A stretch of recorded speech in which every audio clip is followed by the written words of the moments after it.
You're listening to Tipped Off, where leaders across the service industry share insights on operations, tech, and team success, powered by TipHaus.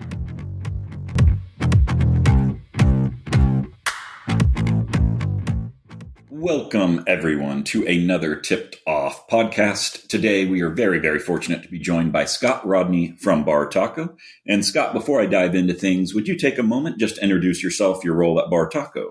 Yeah, I'm very happy to be here. My name is Scott Rodney. I am the director of HR and Payroll, and I've been with Bartaco, the brand, for almost 5 years upcoming. Outstanding. A great brand doing great things right now. And so tell me a little bit, to kick this off, talk about Bartaco. What makes the brand so special? What does your role overseeing HR and Payroll look like? You have a ton of locations now that you're expanding into. Yeah, of course. So we currently have 32 locations nationwide. We have 2 more coming next year. One in the Rockville, Maryland area, and the other in the Charlotte, North Carolina area. Our brand is really about having an experience outside of everyone's everyday life, escaping your daily routine, and really coming to visit us to enjoy, number one, our atmosphere, and number two, our culture and our people. Because yes, we are a restaurant brand, but we're a people company first, in my opinion, and especially enjoying our delicious pork belly tacos and our wonderful margaritas. My go-to order is the green margarita, which is a very healthy green drink, pork belly taco, and the chicken tortilla soup. So definitely check that out on the nearby Bartaco. I would say regarding my role with overseeing HR, payroll, and benefits, I really enjoy what we do at Bartaco with our, and our brand, over 2,000 team members. Whether I'm visiting a location or I'm at our restaurant support center, me and my team were really focused on our operators and supporting our team members in any way, whether that's a workers' comp claim and, reaching out to the team member to really understand how they're doing, whether it's a tip issue, really understanding and walking through an employee how to really understand how they get paid, or what benefits do we have? What's our dental provider? It's the same one for the last 3 years, but people love to, it's really educating our team as much as we can. I love that. And I love, first I'll start with, I love the idea of a healthy margarita. So major ups to Bartaco for that. That's making the day right there. And, you referenced the culture, and obviously Bartaco has a massively strong culture. You're across several states, 14 states. Is that right? Mm-hmm, correct. Okay. And so, despite that, 30 locations, 30 plus locations is quite sizable, but I would say you even have a brand that is outsized of your locations, right? I mean, I think of Bartaco as 100, 200 locations just because I always hear your name, always hear that. And that is a testament, of course, to the culture that you have. I mean, it is something that there's a massive brand following there with it. So how are you balancing, while you're maintaining that culture, how do you balance that with, obviously, you're handling complex payrolls, 14 states, legislations, and everything that goes with it, the benefits, the compliance? How do you balance that to make sure you don't lose the culture as you're, of course, staying compliant and doing your job? Yeah, no, I think that's a great question. I think first and foremost, we have really built an amazing payroll team. It's myself and 2 other people, Carla and Michaela. Shout out to them. They really are doing the day in, day out work of, reconciling our tips down to the dollar, which TipHaus really helped us create a reconciliation report, which was great. And also just understanding and streamlining. I think streamlining for a large brand like us, whether it's, payroll or tips or hours, whatever it may be, to make sure that our operators are auditing payroll in a quick, easy, efficient way, was something that I started to create when I joined the brand, almost 5 years ago. So I think first and foremost, that's pretty much important. And I think the pay transparency part is embedded in our culture. So I think being able to achieve that with TipHaus was really outstanding. And I think just working with your brand, in launching you all within 30 days, I'm not even joking, the team really, we launched very quickly. And I think that seeps into the operations aspect, and that seeps into the guests and customer experience as well. And just really putting people first. For us, our customers or our guests are our team members. And then it's the opposite. Our team members are taking care of our guests. So if we're treating our team members with the utmost respect and giving them the best benefits and being that employer of choice, I feel like it goes on the other side to the actual guests. I could not agree more. I love that you call that out. And I think so many operators, I'm not going to say that they miss that, but maybe it's that they don't drive enough attention to that, right? Your connection to the guest, typically as an owner, manager, operator, whatever it might be, is your employees, right? They're the ones who own that relationship. The happier they are, the more they feel taken care of, the more transparency and trust they have. You can say whatever you want about it, but you see that it bleeds over into those customer conversations. Correct. Right? I agree with you. I love that. You touched on something there I want to dive into. So streamlining. Obviously, if you're running a 3-person payroll team, y'all are doing very well. You're very efficient on it. When you joined 5 years ago, how did you approach that? Did you know Bartaco was going to explode in popularity and locations? Like, what were you thinking about the scalability side as you were responsible for helping to accomplish these? Yeah, I think that's a really good question. I feel like when I joined Bartaco, I had no idea what I was getting into. And I feel like it's common sometimes when you're joining the brand of it's full of passionate people. That's how I would describe our brand, and that's how I would describe when I joined. And I actually had no idea. Because it was in the height of COVID in 2021 where I couldn't really get into the restaurants and talk to the people and get to know them. So I would say it took about a year for me to really understand the brand, travel, get to know our brand, because our brand is people. So once I got to know the people, then I really understood us more. Did I know we were going to explode like that? No, because of COVID, we really weren't opening up restaurants back then. But I think with our strong leadership that we have and the decisions that we're making, I really see us exploding even more, I would say, in the next 3 to 5 years, which I think is great. But it's keeping track of all of the things to be able to streamline. It's making those mistakes over and over, and then being like, okay, hold up.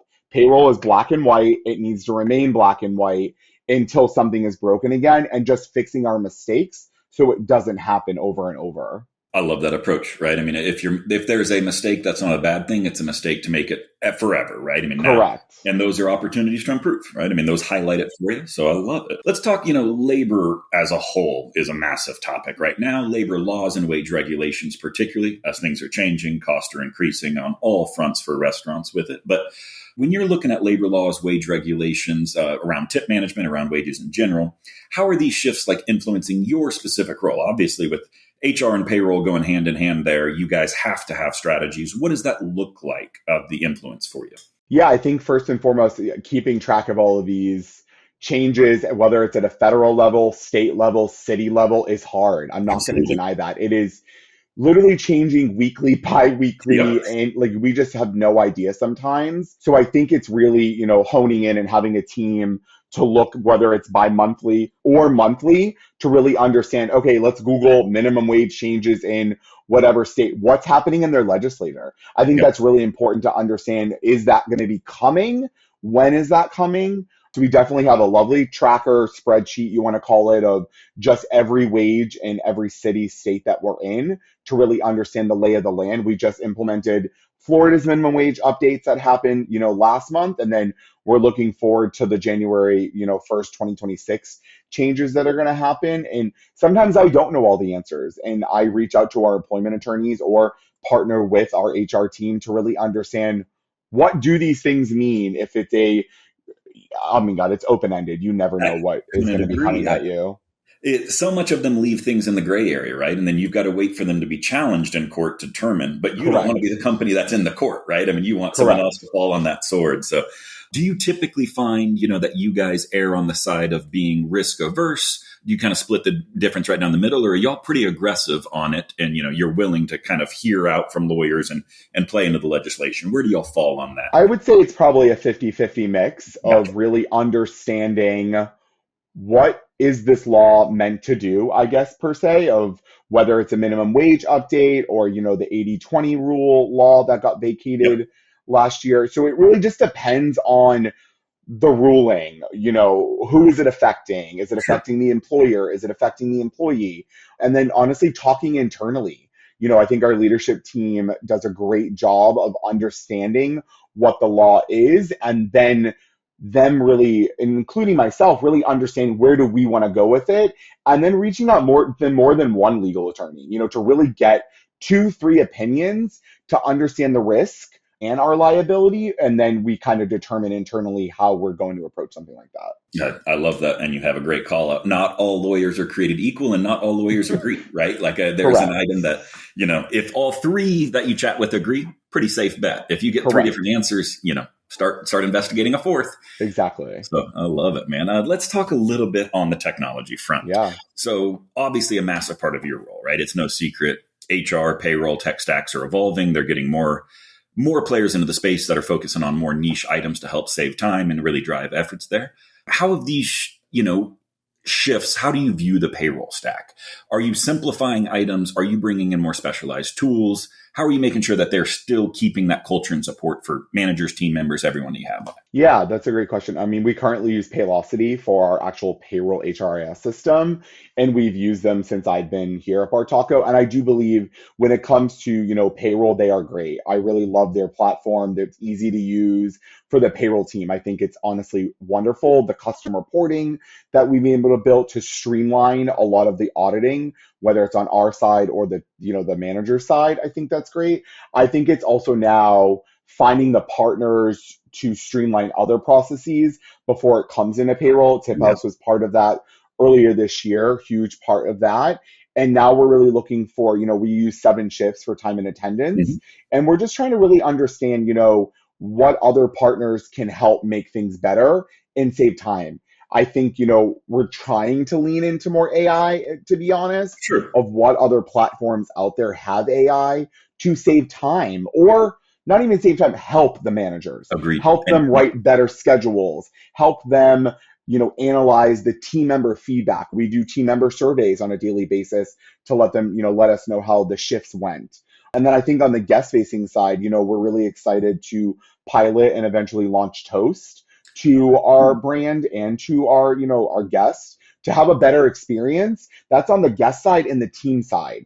I really believe once that is fully launched, whenever that happens next year, I think our team member experience and our guest experience is going to be elevated even more than it is now. Agreed. I think their handhelds do a wonder for table service, as y'all are looking towards it. And there's something you said in there that I really love that I think gets missed a lot. But it's the idea when you're looking at a technology provider, you're also looking at their partners around them, how it impacts the overall piece, right? It's not just, hey, this is perfect for this use case, but does it have integrations? Does it manage and work through it? And I love that. Do y'all work on a checklist piece? Is this a case-by-case basis? How are you trying to vet? Does this fit into the overall tech stack, not just solve the immediate need that we see today? Yeah, I think first and foremost, it's, obviously using internal. If we have a request or a need for something tech stack related or whatever it is, okay, let's look at our current partners. Are they already doing something that we don't know? Because I feel like so many of our partners do so much that we don't even know the full capacities. So I think it's checking internally to see what our current, tech stack partners are doing and researching that. Also internally asking everyone at Bartaco, do you know of something in your past that you've used that maybe would be a really great fit for us? And maybe they're not doing the full extent, but maybe they're open to development. And then I think third, it's really going out there to the market. I met you guys at a conference almost Absolutely. 2 years ago. And, it took about 1.5 years for us to actually become partners. But I think that I keep those business cards. I save those emails from those, vendors that reach out and build those relationships. So I really think it's a broad answer of a variety of things. I think that's the perfect way, right? And there's no one size fits all. You've got to do all of it. Correct. Right? You've really got to put yourself out there. So when you're looking, flipping the script to challenges, what are the big challenges facing HR and payroll leaders in hospitality? Yeah, I think right now in this market, in this economy, I will say talent sustainability. Talent sustainability is a huge challenge I can't imagine it's not a challenge for a restaurant brand right now. I think making sure we remain an employer of choice in every possible way. That's from the interview process, that's to the onboarding process, that's to presenting our benefits of choice that we have for our team members, I think is definitely number one priority for us. And then I think on the other side to your question earlier is compliance. I think not knowing and not understanding, and we don't know what's going to be coming at us next year, next month at every level of government. I think that, and I would say thirdly, is insurance and benefits. They are rising at every cost. I think it's unpredictable. We're self funded when it comes to medical insurance. So that definitely has a risk and liability to Of it course. when we are paying our team's claims. So it's kind of like, walking into something not knowing, but I think we do a really good job, remaining competitive. I will say Locked In as our insurance brokers, and they're wonderful to keep us in check, in line with our carriers, and a great relationship to remain competitive, to always offer the best benefits possible to our team. I love that. And it's an easy place for restaurant managers. I don't want to say lazy, but to overlook, right? That these are the pieces and these are the things that matter to your team. You try, labor retention is brutal right now.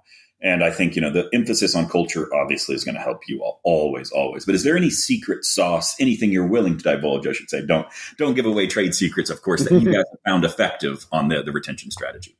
Honestly, when we do our pulse surveys and our quarterly surveys or any exit survey that we're doing, the number one thing is the people. The team likes to work with each other. That is our secret sauce, or margarita, whatever you want to call it. It really is the people around people. They just love working together. It's like I'll go to these locations and I remember starting in Olive Garden almost 20 years ago, and they were my family.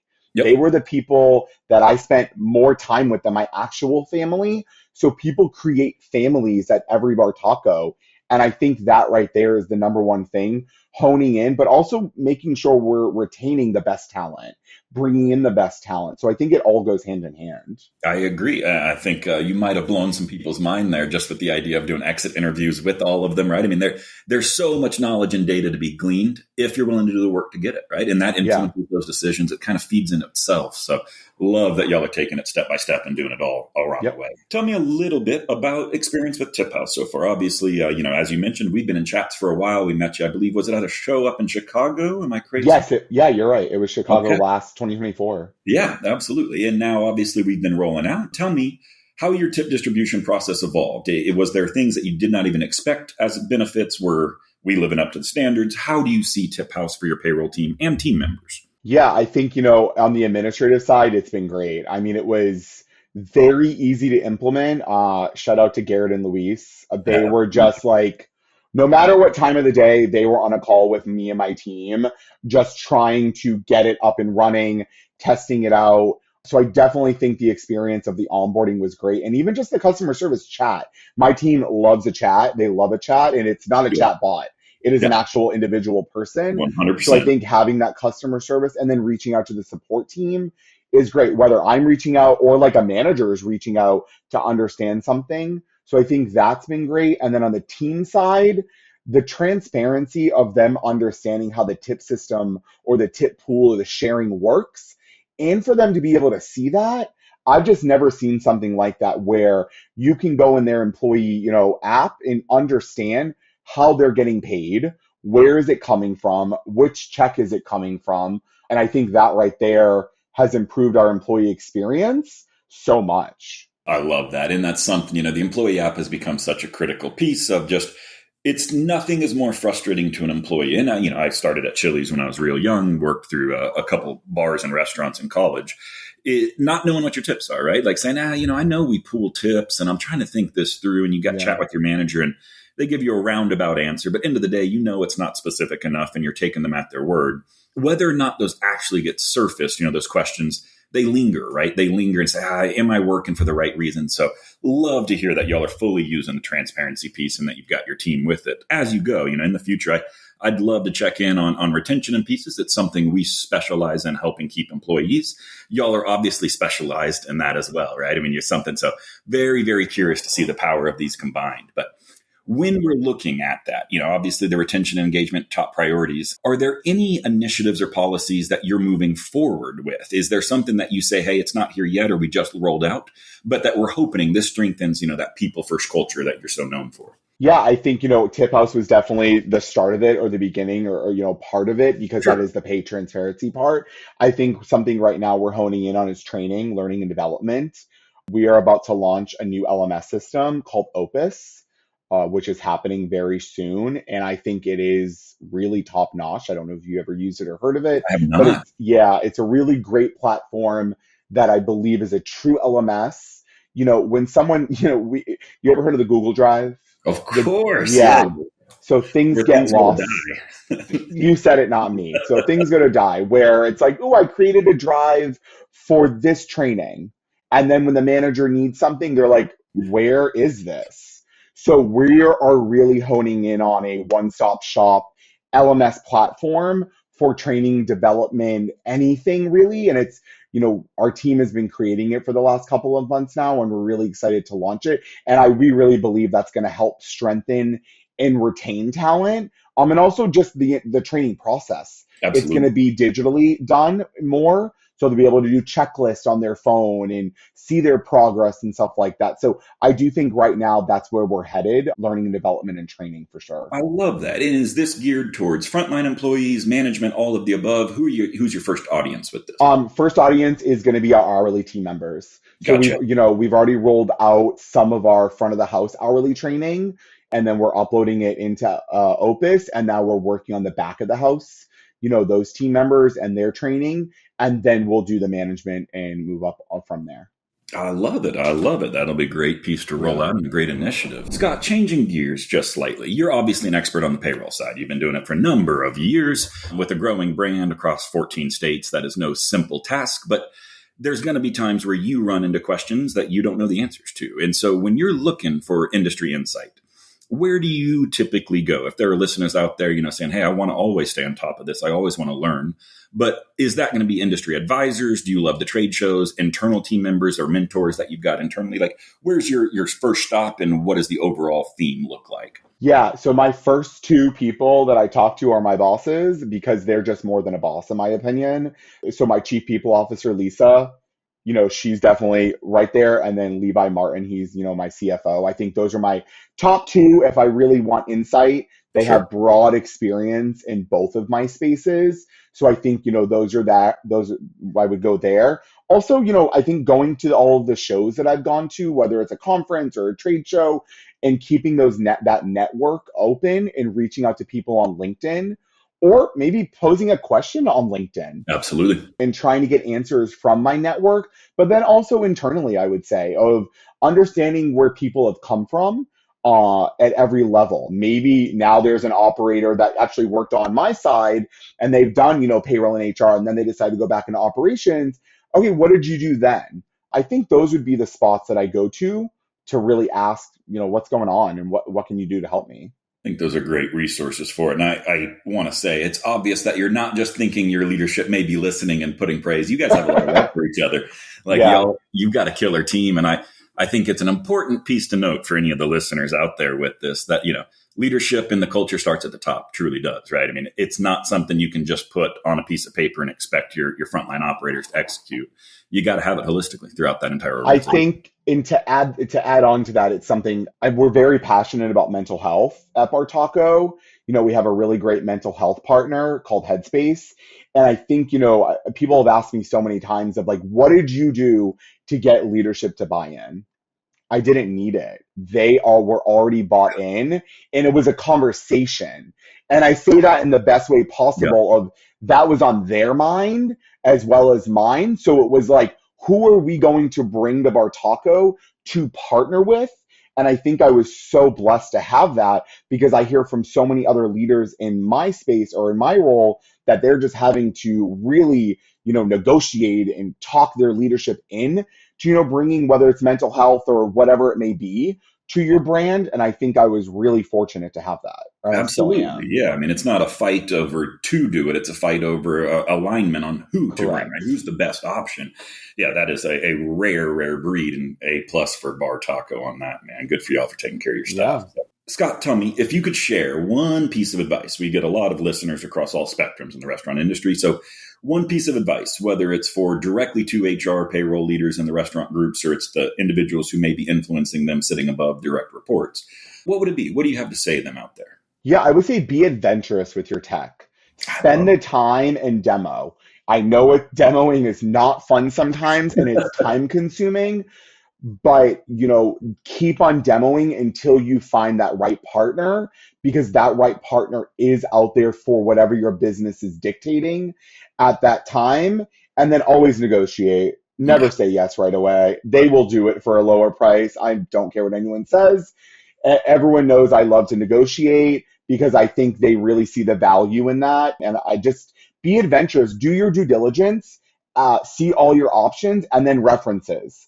I always do a reference for any brand or partner we're going to partner with, because I want to understand from the other side's perspective. So I think it's really important to do references as well. I love that. Let me ask on that. Do you take the reference of the vendor or tech provider, or do you go look on your own and find some people that they didn't specifically reference that you could call? Yes and no. It depends on, that's a really good question. It depends on the partner that we're looking at, because I could have been referred by someone that I knew. So I have firsthand of it, like already reference. And then after the fact, if they give me a vendor or, a reference that I'm like, okay, this was good, but not good enough for me, then yeah, I will go on the internet or the LinkedIns and say, hey, has anyone used this partner before? So I think it just really depends. But yeah, I will go out there and talk to anyone about it. Hell yeah, man.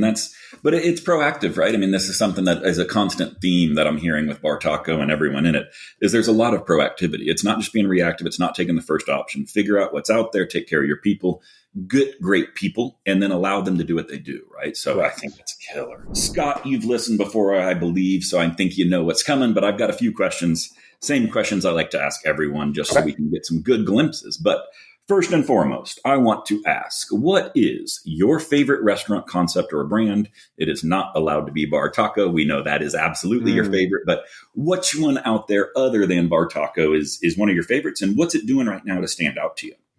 Yeah, so there is a local brand here in the DMV area called Need Hospitality, and I just think they're really bringing great brands within the district and within the DMV area. And I just thinking they're bringing a dining experience that's very different nowadays, and they have different concepts. Their concepts are not always the same. Like Cool. Bartaco is just, it's the same brand, which is great. But I think what Need is doing is they're just bringing different concepts to our area. And I think it's really great what they're doing. I love that. And for listeners in or around the DC area, is that Need as in kneading bread, or is that Need? Oh, it's KNEAD. All right. Yeah. I love it. That's a cool name too. Well done for the pun. Yeah. Tell me, so looking forward, these are going to go in two parts. And so I want to know, what do you think is the greatest challenge facing restaurants today? And then I'm going to ask you, Scott, to put on your forward-thinking glasses and tell me what you see coming down the road in 3 years. So what's the challenge you all are having today? What's a challenge or you at least strongly believe is coming here in a few years? Yeah, I would say the top two challenges, like I stated earlier, was talent sustainability. And I also do believe labor. Yeah. I think it just depends on what state you're in. But I think those two pieces right now are definitely huge challenges that, we're always looking at. We review wages on a weekly basis. We're a weekly payroll company. I don't know if I've mentioned that. So our team members get paid every week. And then every Friday, we have a labor package, as you want to call it, that really hones down to the average wage of every position at our company. And we're reviewing that on a weekly basis. Wow. I can imagine there are groups out there that don't even review it quarterly, much less weekly. So well done with that. And is that something you see as the problem 3 years from now, a great issue facing the restaurant still? Or do you think there'll be a greater issue facing us? I think talent sustainability and the restaurant space is always going to be a challenge, in my opinion. And I hope labor does subside and it does calm down per se. But I think talent sustainability is always going to be a challenge in the restaurant industry. And, I would echo that if it's not a challenge, it should be, right? Even when it gets easier, there's still always massive benefits for retaining talent, right? Like even if it's easy hiring market. So I love that piece. And last question here, another two-parter, so maybe a misnomer there to call it the last, but I'm always curious on restaurant trends. I want to know from your perspective, what's a trend that you believe in, that you see that Bartaco is either already making moves to adopt or, be ready for, or is at least talking about it? And then tell me a trend that I'll label as a fad, something you say, hey, we see it, we are aware of it. We just don't think by the time any action can be taken that it'll still be around here for us. Oh, that's a good question. I would say Bartaco does not do traditional marketing. Oh, I'll first say that. And I say that in the aspect of you're never going to really see an ad or a commercial from Bartaco. Our marketing is local store marketing. That's kind of what it is. We like to market within our local communities. So I think first and foremost, we don't really jump on trends or fads per se. Sometimes I think we should in terms of like the TikToks and sure. the things that we're doing or the things that, like I would say Chili's is doing. Yeah. Yeah. Chili's has blown up and they keep on blowing up. But I would never compare us to that because they have all of these different types of stuff. But I think those are trends that I think they're always going to be here. I think no matter what, because I do believe those are organic trends and organic things that the consumers are doing because they enjoy to do it. I don't know. I feel like Bartaco is not trendy in that aspect. I feel like we're trendy within ourselves in terms of our food, our culture, and our drinks. Our drinks are amazing. So I don't know. I think that's a really good question. I don't know if I have an actual answer. No, I think that's a great answer, which is rather than looking from outside trends, right? You're kind of founding them yourselves and you're trying to make your own. And I think that's a fabulous piece. Some restaurant brands, as you allude to, Chili's and Brinker, of course, absolutely capitalizing on the social media craze. They are so wonderful at letting Correct. influencers or others post something and then they amplify it, right? But for you all, it sounds really, really interesting on an idea that, it's a word of mouth. It's a local marketing piece that we are a part of the community or the culture rather than trying to draw them in, from ads, anything of that nature. Yeah, like when we open a new location, there is no like press release or like marketing in Really? terms of like let's go on the TV and let's do all of this. It's really within the community. We let the community know, that we're going to be opening in the next week or whatever it is. And then, it's also sometimes overwhelming for the team when we tell everyone, okay, we're opening on this date, and then it's like boom. And then it's like not a good experience. So we kind of prefer the other way where it's almost like a quiet opening and then the community gets to know us. And it's also word of mouth from our team members because our team members and their families and their connections know. So it really just depends. No, I love it. I mean, all of those are just grassroots pieces, right? I mean, you can't really fake that level of authenticity. And for the fact that obviously Bartaco is very successful, it speaks volumes to the brand, the food quality, the drinks, and the service that y'all provide. So with that, Scott, I want to thank you so much for jumping on. If people are interested in learning more about Bartaco, would you tell them where to go best and where to find their locations if they can see if there's one near them? Yeah, go to bartaco.com or check us out on Instagram. We also have a Bartaco's career page. It's called Bartaco's Careers. And, we're really trying to hone in on the employee experience and trying to be, highlight our employee experience. So check us all there. But reach out to me on LinkedIn. I'm very active on LinkedIn. So if anyone ever wants to connect, whether you're a future employee, team member, or a partner or something, I'm definitely always open to a conversation. Yeah, I love it. And please take Scott up on that. He is obviously a lovely fellow with wealth of knowledge. So, Scott, I want to thank you again for jumping on and chatting with us today. And I can't wait to talk to you again here in the future.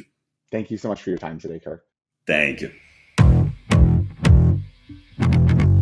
Thanks for listening to Tipped Off, the podcast for the service industry. For more tools and insights, visit TipHaus.com.